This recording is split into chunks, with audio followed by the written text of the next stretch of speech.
Capítulo séptimo. Sobre el enfrentamiento directo e indirecto. La regla ordinaria para el uso del ejército es que el mando del ejército reciba órdenes de las autoridades civiles y después reúne y concentra a las tropas acuartelándolas juntas. Nada es más difícil que la lucha armada. Luchar con otros cara a cara para conseguir ventajas es lo más arduo del mundo.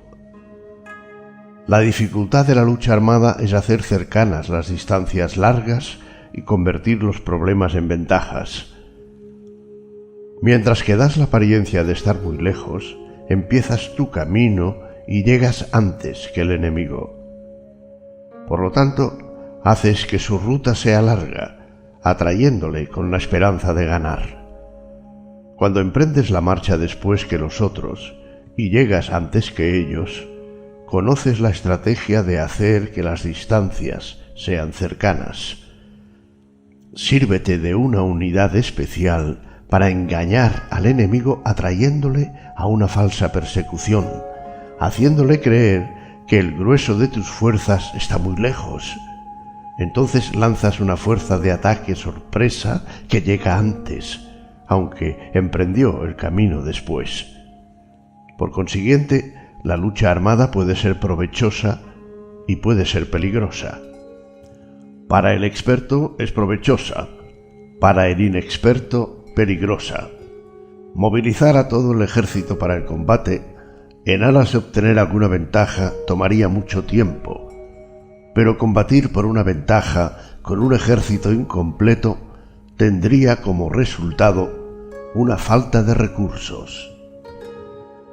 Si te movilizas rápidamente y sin parar día y noche, recorriendo el doble de la distancia habitual, y si luchas por obtener alguna ventaja a miles de kilómetros, tus jefes militares serán hechos prisioneros.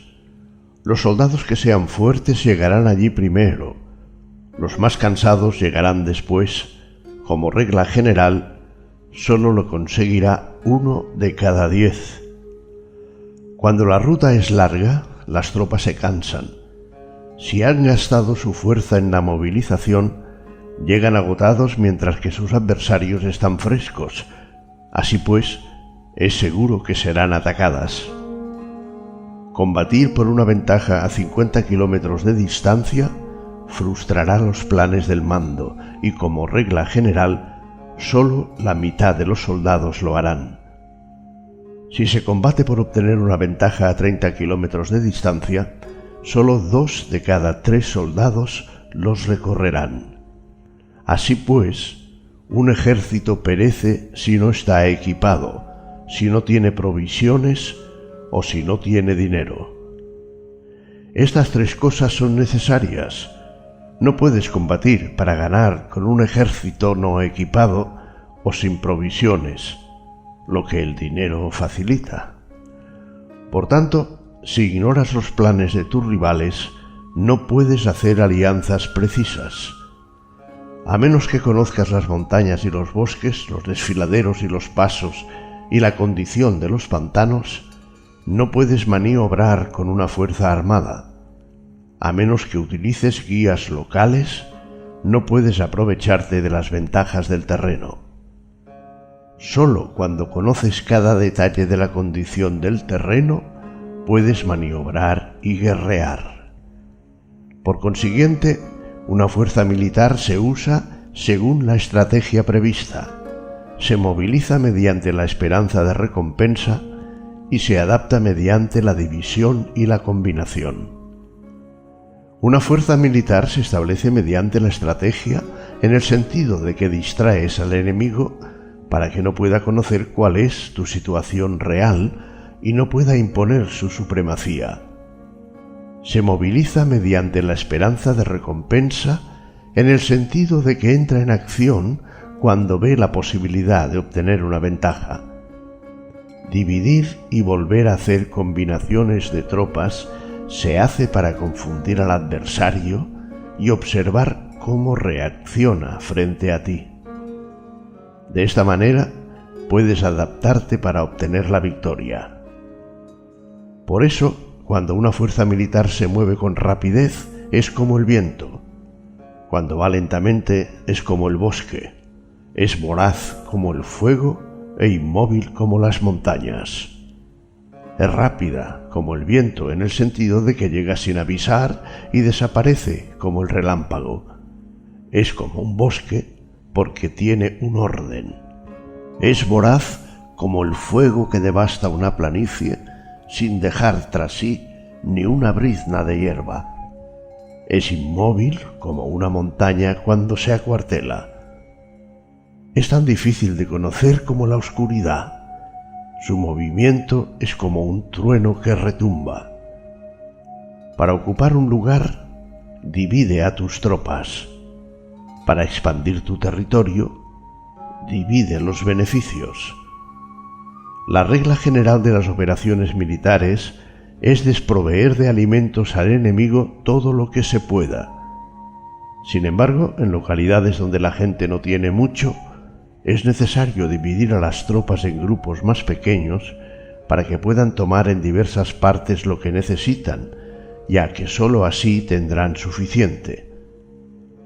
En cuanto a dividir el botín, significa que es necesario repartirlo entre las tropas para guardar lo que ha sido ganado, no dejando que el enemigo lo recupere. Actúa después de haber hecho una estimación. Gana el que conoce primero la medida de lo que está lejos y lo que está cerca. Esta es la regla general de la lucha armada. El primero que hace el movimiento es el invitado. El último es el anfitrión. El invitado lo tiene difícil. El anfitrión lo tiene fácil. Cerca y lejos significan desplazamiento. El cansancio, el hambre y el frío surgen del desplazamiento.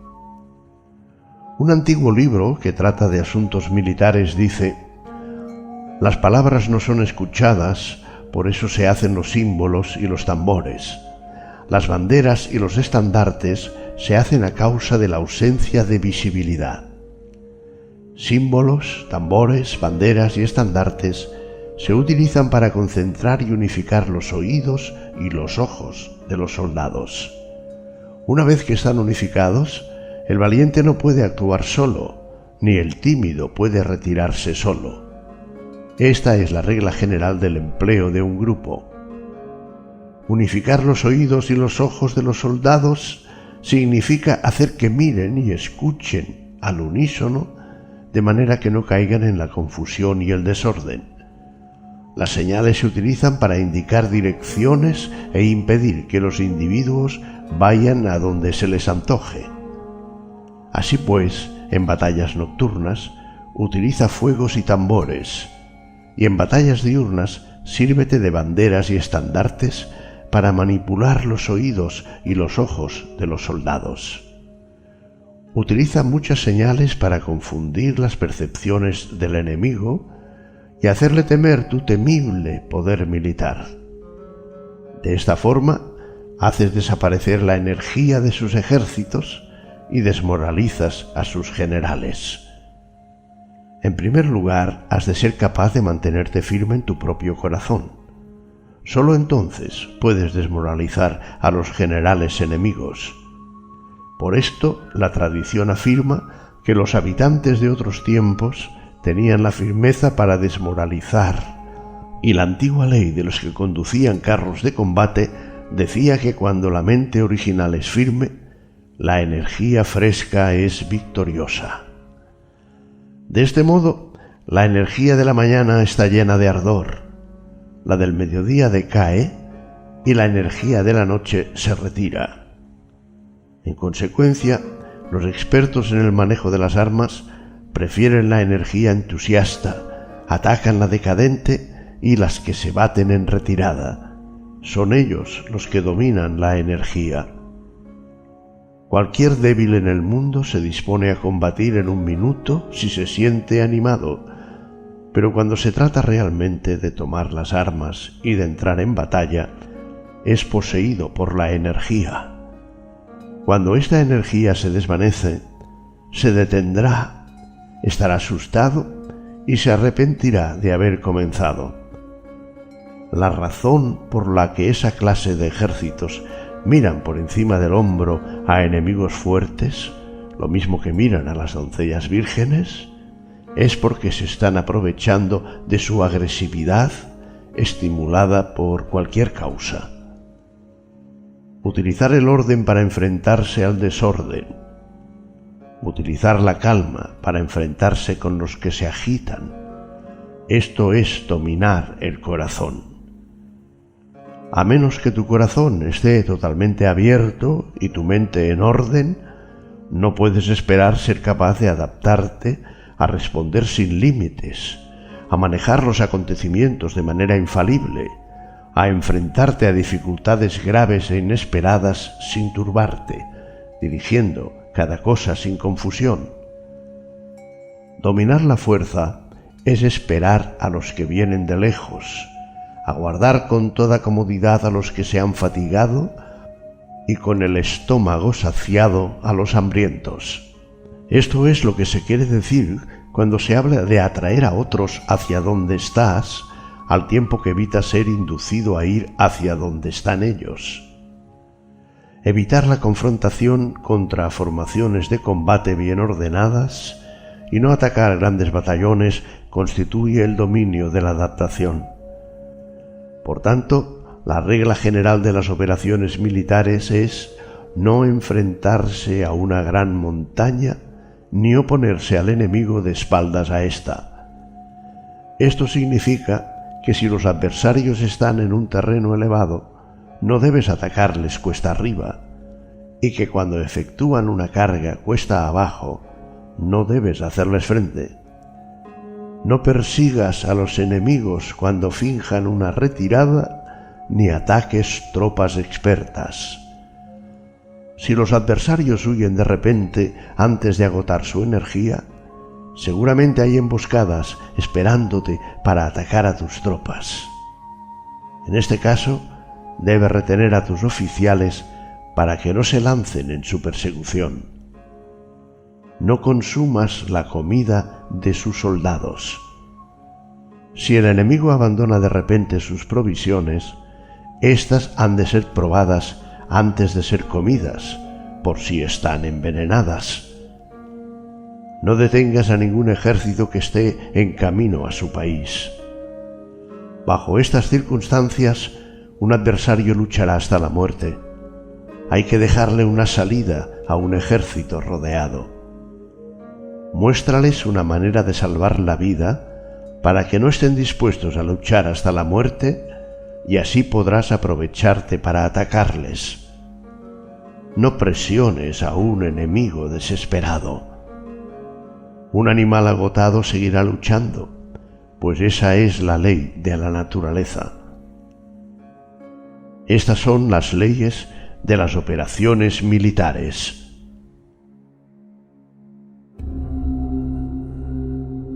Capítulo 8. Sobre los 9 cambios. Por lo general, las operaciones militares están bajo el del gobernante civil para dirigir al ejército. El general no debe levantar su campamento en un terreno difícil. Deja que se establezcan relaciones diplomáticas en las fronteras. No permanezcas en un territorio árido ni aislado. Cuando te halles en un terreno cerrado, prepara alguna estrategia y muévete. Cuando te halles en un terreno mortal, lucha. Terreno cerrado significa que existen lugares escarpados que te rodean por todas partes, de manera que el enemigo tiene movilidad, que puede llegar e irse con libertad, pero a ti te es difícil salir y volver.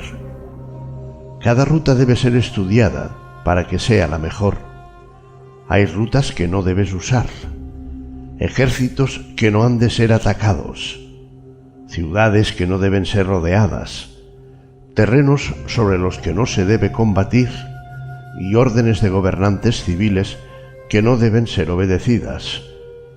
En consecuencia, los generales que conocen las variables posibles para aprovecharse del terreno saben cómo manejar las fuerzas armadas. Si los generales no saben cómo adaptarse de manera ventajosa, aunque conozcan la condición del terreno, no pueden aprovecharse de él. Si están al mando de ejércitos, pero ignoran las artes de la total adaptabilidad, aunque conozcan el objetivo a lograr, no pueden hacer que los soldados luchen por él. Si eres capaz de ajustar la campaña, cambiar conforme al ímpetu de las fuerzas, entonces la ventaja no cambia, y los únicos que son perjudicados son los enemigos. Por esta razón, no existe una estructura permanente. Si puedes comprender totalmente este principio, puedes hacer que los soldados actúen en la mejor forma posible. Por lo tanto, las consideraciones de la persona inteligente siempre incluyen el analizar objetivamente el beneficio y el daño.